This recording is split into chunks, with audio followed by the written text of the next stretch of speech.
Carl served as an officer in a military unit responsible for closely monitoring prisoners. He lived in a special community near the prison, specifically designed for officers' families. The community had everything they needed: schools, kindergartens, a club, and a canteen, providing a comfortable life. Carl shared this home with his wife, Amelia, and their daughter, Jessica. At 15, Jessica was blossoming into a beautiful young woman. Carl's colleagues often remarked, "Your daughter is growing into a beauty. You should be extra cautious, given where we live." These words served as a constant reminder to Carl of the importance of protecting his family in such a unique environment. Jessica had been asking her father for a dog for her 15th birthday. Carl, who rarely denied her any wish, was planning to surprise her with a husky puppy from one of his friends. But fate had different plans for Jessica. One day, as she rode her bike through the community, a small wolf cub wandered into her path. Shocked, Jessica couldn't believe what she was seeing. At first, she thought it was a puppy after all. She had been longing for one so badly. Gently, she picked up the cub, placed it in her bike's basket, and took it home. That night, when Carl returned from duty, Jessica excitedly showed him the puppy. To his surprise, Carl immediately recognized it as a wolf cub, likely separated from its family. When he explained this to Jessica, she was confused, having truly believed it was a puppy. Despite the mix-up, Jessica begged her father to let her keep it. Seeing her determination and affection for the cub, Carl decided not to return it to the wild and allowed the cub to stay with them. Jessica instantly fell in love with the adorable creature and named him Milo. From that day on, Jessica and Milo became inseparable. They grew up together. The girl and her beloved wolf formed a bond that was truly special.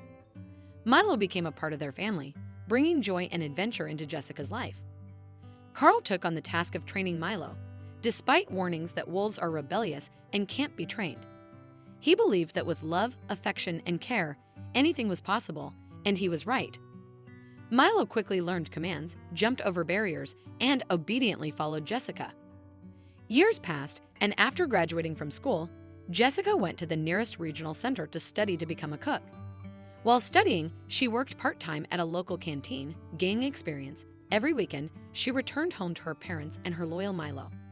When she completed her studies, Jessica returned to the community and started working in the military canteen, feeling that her place was close to her parents and her beloved Milo. By this time, Carl had been promoted to the head of his unit. Every day, Milo faithfully awaited Jessica's return from work. Sometimes, if she was late, Milo would run away from the yard to search for her.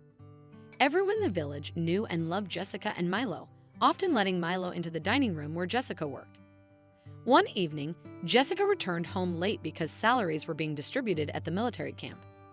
Despite having the option to take a bus, Jessica chose to walk in the cold, enjoying the fresh air and crunchy snow. Little did she know, something was about to happen that would change her life completely. Unable to wait any longer, Milo went out on his own to meet Jessica and accompany her home. Meanwhile, Jessica was enjoying the peaceful walk, unaware of the danger lurking in the shadows. A robber, eager to find an easy target, had been waiting in a dark alley for a suitable victim. As Jessica walked briskly through the private houses, high fences, and dark alleys, the robber saw her silhouette and prepared to strike at the first convenient moment. He emerged from his hiding spot, twirling a knife. At first, Jessica thought it was a bad joke, never imagining someone would attack her in her hometown. But the bandit advanced, smiling menacingly and flashing his knife. Jessica was terrified. There are enough fools in the world. We must run, but where? The road is blocked, and there are few options, she thought. The bandit grew closer, but then an angry growl echoed behind him. The robber turned to see Milo, who had taken a fighting stance. Sensing the danger, the bandit made the only choice he had: run. But outrunning a wolf was a futile effort. Jessica quickly stepped aside, crouching to let the fleeing robber pass. Without hesitation, the bandit sprinted toward the forest. Milo, driven by instinct and training, immediately gave chase, skillfully herding the intruders straight toward the military unit's grounds. Desperate, the thief attempted to vault over the fence, but Milo's agility quickly thwarted his escape. The commotion quickly drew the entire military unit, who rushed to the scene upon hearing the cries for help. The thief's desperate pleas filled the air as Milo tore at his coat, shredding pieces of fabric. Just in time, Carl arrived, alerted by the chaos, and immediately commanded Milo to stand down. The obedient wolf released the thief, allowing Carl and Jessica to calmly assess the situation.